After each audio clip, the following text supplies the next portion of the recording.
Neil, what are you up to? Is that a magnetic plate? I hope this isn't going to be one of your sketchy setups. Don't twist too hard.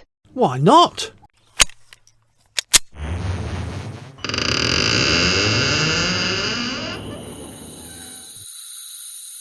Ooh, Turn it off.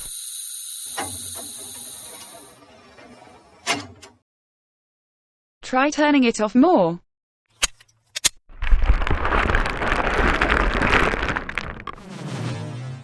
Crikey. I've got a regular need to make thrust washers of very tightly controlled thickness and flatness, but I don't own a surface grinder. However, I do have a toolpost grinder for my lathe. In one of my increasingly rare lucid moments, I decided that rather than having a surface grinder table moving forward and back, why not have it go round and round? Especially as most of the parts I need are round anyway, and then drive a grinding wheel across the face of the part with a cross slide using the y-axis of the lathe to set the thickness. It might have ended there, but I was looking for some parts on a website and a very attractively priced fine pitch round magnetic chuck scrolled up the screen. I was hooked, but I'd need to make a D14 mount and pins and all that malarkey. A quick Google to find the dimensions triggered the "Neil is shopping again" algorithm, and bam! An advert for a very attractively priced part finished D14 cast iron chuck backplate hove into view of my mouse hand. It would have been rude not to click on the Buy Me Now button, wouldn't it? The chuck had a shallow 100mm diameter inset but no mounting holes.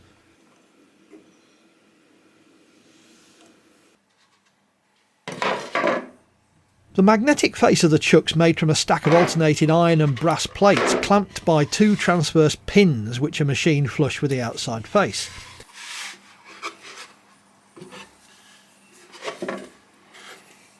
It probably has the usual internal cam system and magnetic magic, but I wasn't in the mood to dismantle it to find out.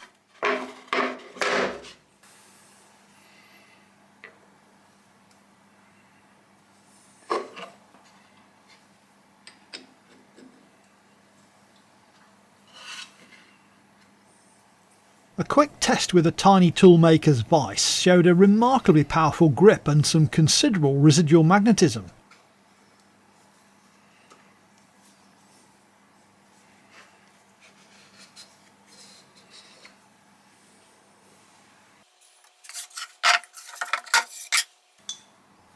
I guess the holes in the mount were intended to take 5/16 inch cap bolts because they were about 9mm diameter. Trying to decide where to make the threaded mounting holes is amusing. I've got to avoid the two transverse tension pins and the 6 clamp bolts and the actuation mechanism. I've picked an orientation with 2 holes halfway between pairs of clamp bolts and away from the actuation pin and lock pins, just hoping there isn't anything delicate in my chosen spots. Fingers crossed firmly. The step on the mount's about 131mm diameter, it's also a little too tall. Spindle knows hygiene is so important. Neil, that sounds like an advert for intimate wipes. I did the usual setup for camlock chucks, fitting the pins so the reference line was flush with the face of the mount, checking the fit to ensure the camlocks had about half a turn of travel. One of them needed an extra turn.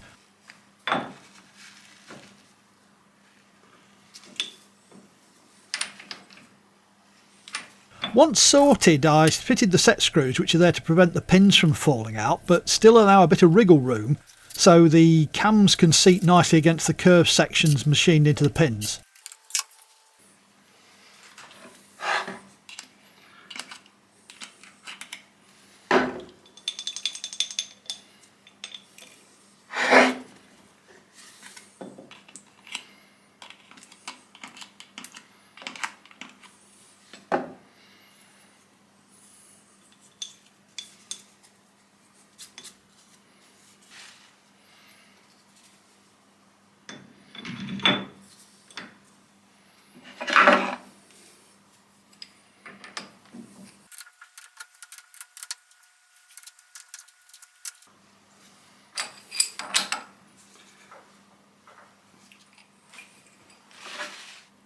Before doing any machining of the mount, I thought I'd better check it for axial and radial runout using a dial gauge on an auger arm with a magnetic base.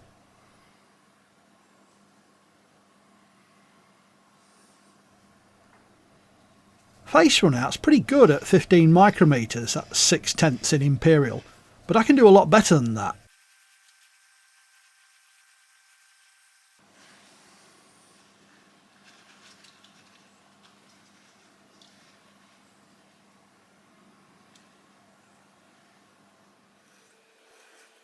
Runout of the raised step's not important, but it isn't very accurate at the moment. Once machined, it should be concentric to within a few micrometers. Just for completeness, I'm also checking the bore runout and the face of the raised step, which I'm going to machine off soon. Don't know why really. Seemed like a good idea at the time. Perhaps for a self-inflicted false sense of security. Yay, measure all the things, as the meme goes.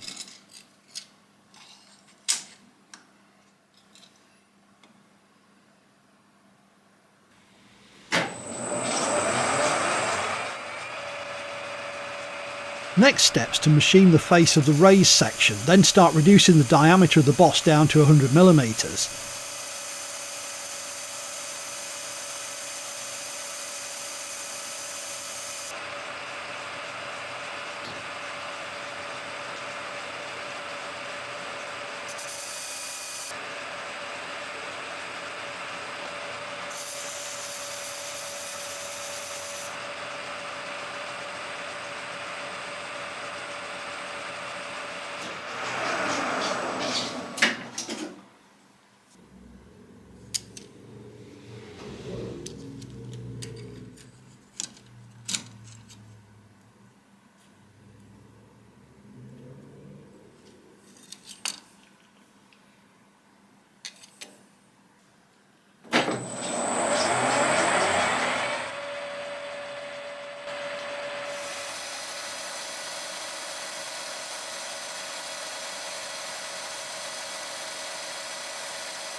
As the fit's critically important, I'll do fine finish cuts to get the fit exactly right. It's not trivial to measure the size of that housing on the chuck to great enough precision, so cut and try will be my tactics. When you overshoot the mark, there's plenty of meat on that mount, so you can try again. Loads of times, haha.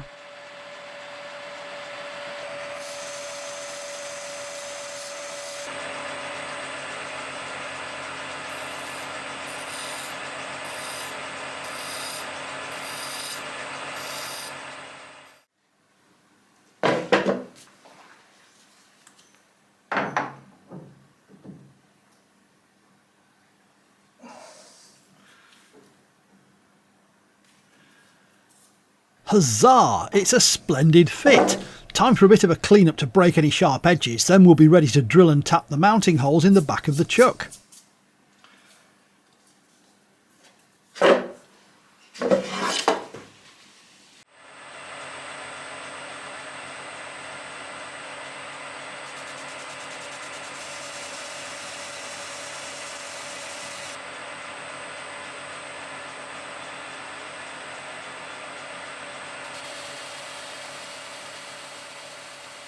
I'm taking a fine skim of the outside simply to pretty it up a bit. There wasn't much run out anyway.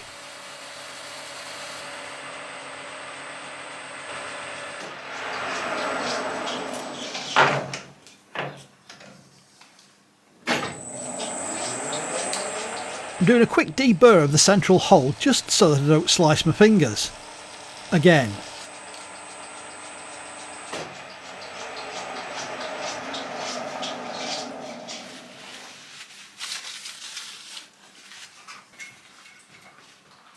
I do love these Sure Shot sprayers. I got one after I saw Adam Booth using one. Product placement is a marvellous thing.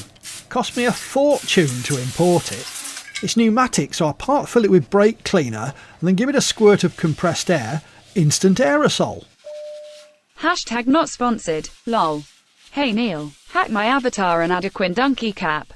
And safety specs. I wanna be a cool kid. Nope. I made sets of 4 dots with my gorgeous Starrett automatic dot punch to prevent idiot mistakes, so the chuck, mount and spindle nose will stay in the same relative positions even if I take it to bits to fiddle with something or other. There are 4 dots on the spindle nose of all my other D14 mounts. It's all about repeatability.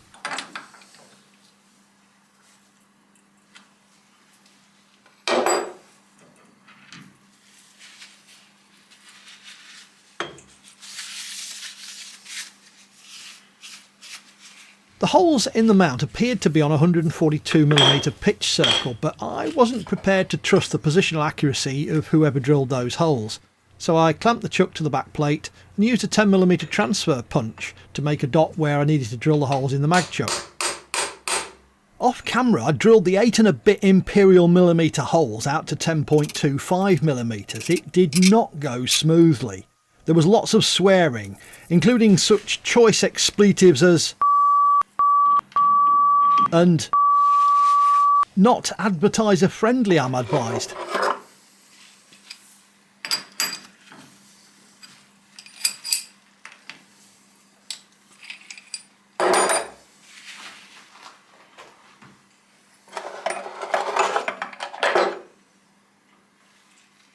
The body of the mount's pretty tough stuff, so I'm using a centre punch to make the dots a little more obvious.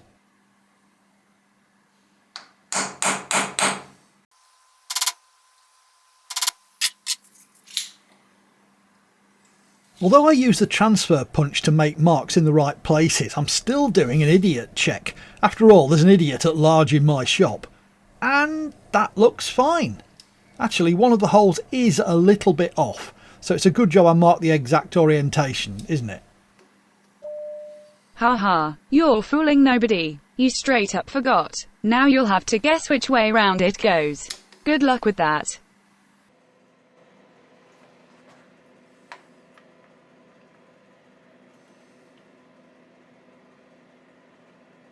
Right, as a final idiot check, I've calculated the radius of the pitch circle from the distance between the dots, and it actually matches up with the real radius. I might have to have a little sit down after all that arithmetic. At this point I made a strategic error. 1, 2, 3 blocks are great, nice and flat and parallel, except they're also full of non-magnetic holes. Can a thing be full of holes? The chuck, being magnetic, can hold itself down while it's drilled and tapped, except for all those flipping holes reducing the grip a bit. Still, I got away with it just.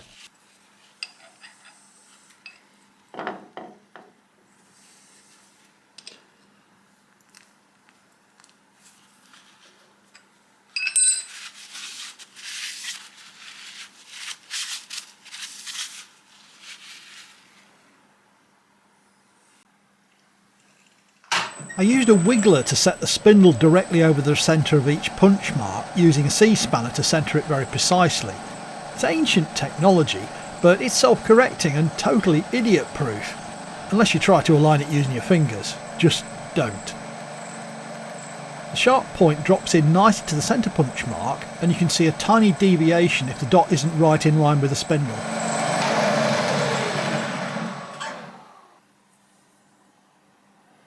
Discretion being the better part of valour, and this chuck not being inexpensive, I used a centre drill for once instead of just going for it with a stub drill.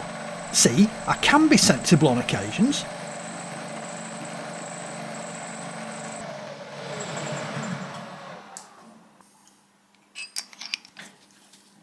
The tap drill for M10 by 1.5 is 8.5mm, so I used one of my Cobalt stub drills, which worked nicely in this material. I set a stop at 21mm.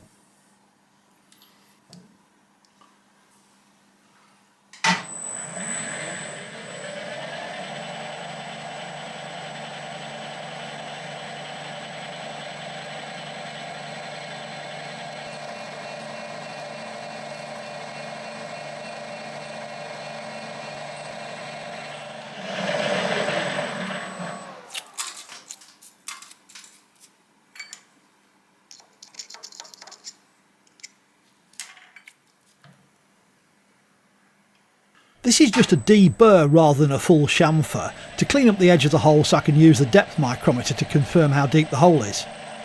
Call it nominative determinism if you like, but the name does kind of imply that that's what it's for.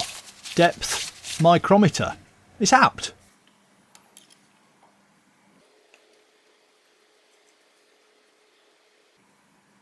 Moore and Wright. Solid, British. Made up the road in Sheffield. Actually, I like my Mitutoyos more. Sorry, Sheffield. Well, that looks like 21mm to me.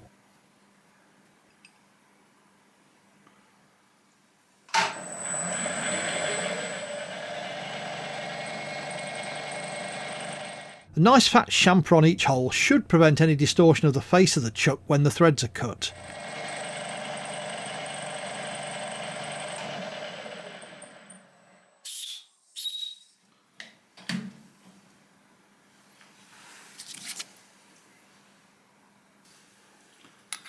I used an M10 spiral fluke tap to start the hole, using the chuck on the mill under power, and then finished the hole with a hand tap wrench and spiral point tap to complete the thread.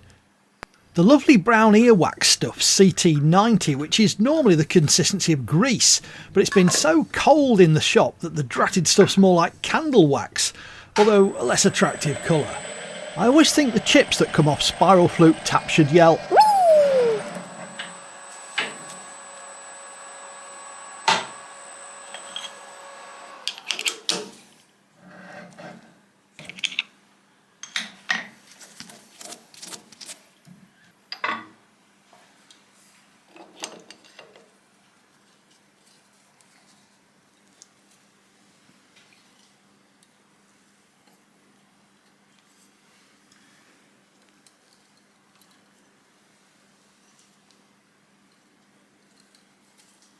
Sadly, I'd snapped the cheap M10 plug tap that I normally use to do a finish cut on the last two threads of blind holes. Must order a new one.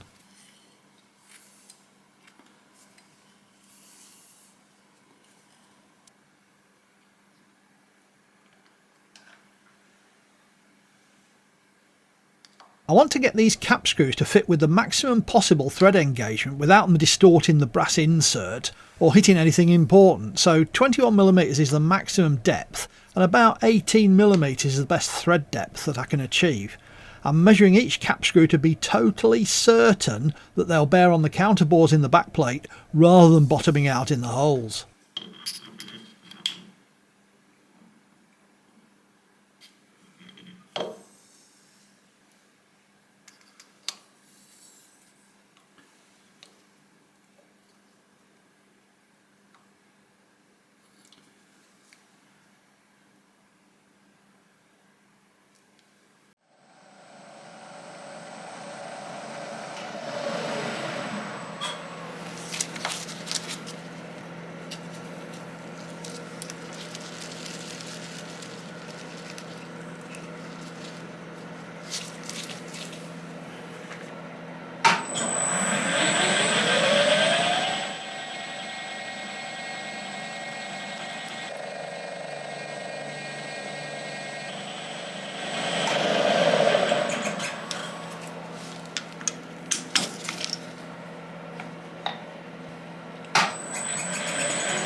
After a trial fit, I found the heads of the cap bolts I'd chosen were too large for the counterbores. They were also a teeny bit too long. It appears my luck's running at its usual level. I held them by the threads in a 10mm ER40 collet and machined the heads to 14.6mm diameter so there'd be a loose fit in the counterbores, and then chamfered the corners a little.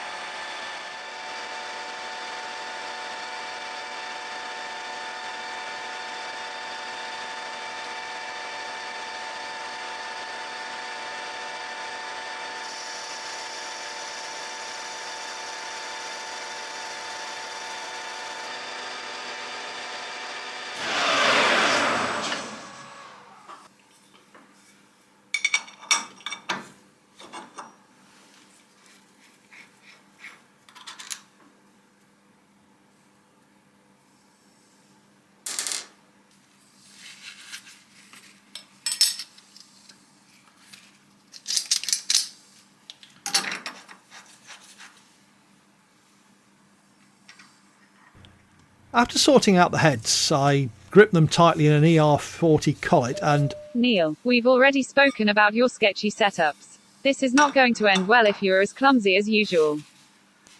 As I was saying before I was so rudely interrupted, I carefully removed 3mm from each bolt and chamfered the end of the threads. Nobody died, no parts went into orbit, no tools were ruined. For a change. It did scream a bit. Sadly, my lantern chuck's too small to take M10 bolts. I'd be hugely cheered if you could prod that like button. It really helps me a lot. Having failed to have any disasters, I gave the threads a good polish with Gary Flex abrasive rubber. Kratex or Bright Boy would be a much better choice, but I've got loads of Gary Flex in rather fetching autumnal shades. Or is that fall shades? Mostly mud brown anyway. It's always safest to run the lathe in reverse when polishing threads so the abrasive and your fingers are pushed away from the whirly finger mangler. Note the nakedness of the hands, no gloves for anyone to complain about. This is one of those cases where even flimsy gloves are definitely not advised.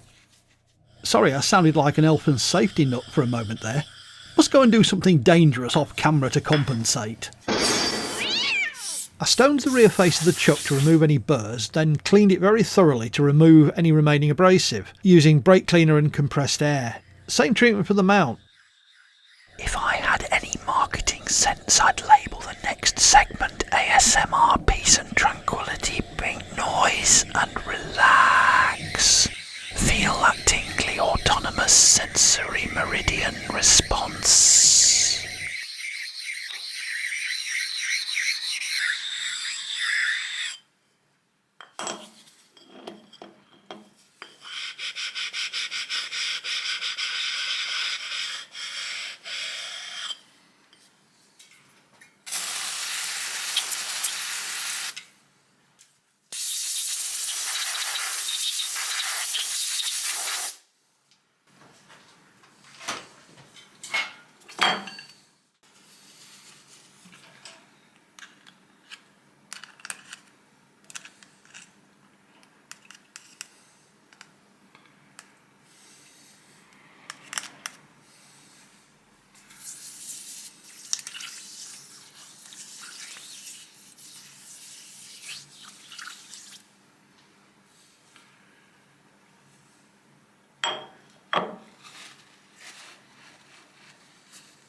Well, as the late John Peel once said, you couldn't possibly talk over that, could you?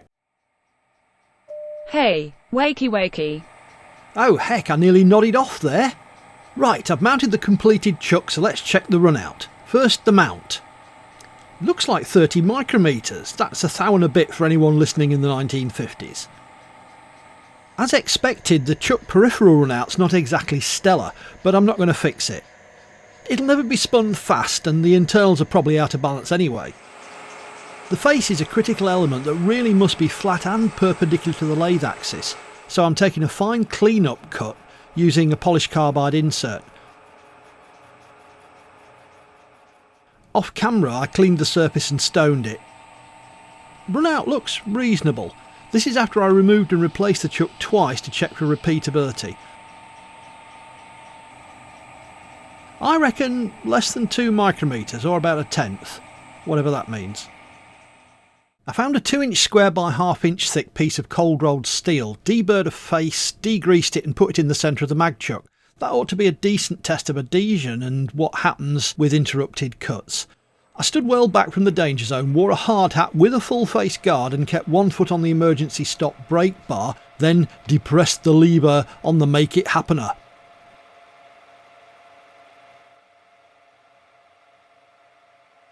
It machined perfectly. So I de-energised the chuck, removed the part, deburred the machined face and fixed it back the other way round, roughly in the centre of the chuck.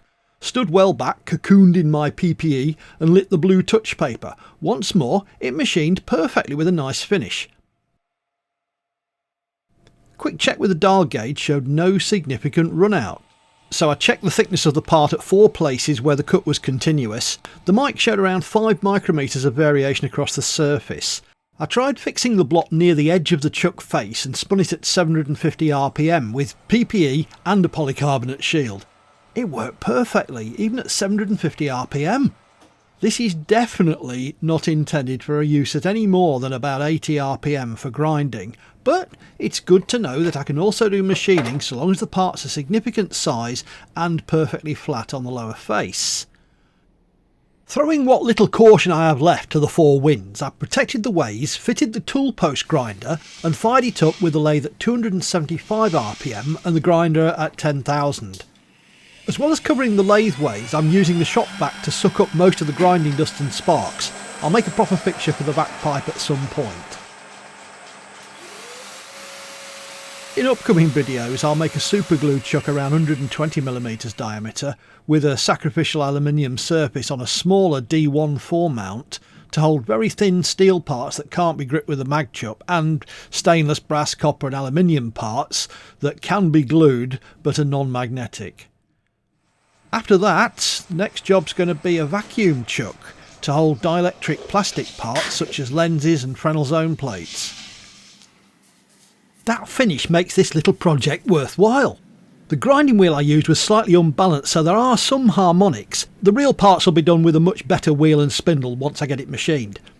Lots more projects are in the pipeline. If you'd like an irritating reminder when the next one's published, please consider subscribing and clicking the bell. I know asking's unfashionable these days, but then so am I.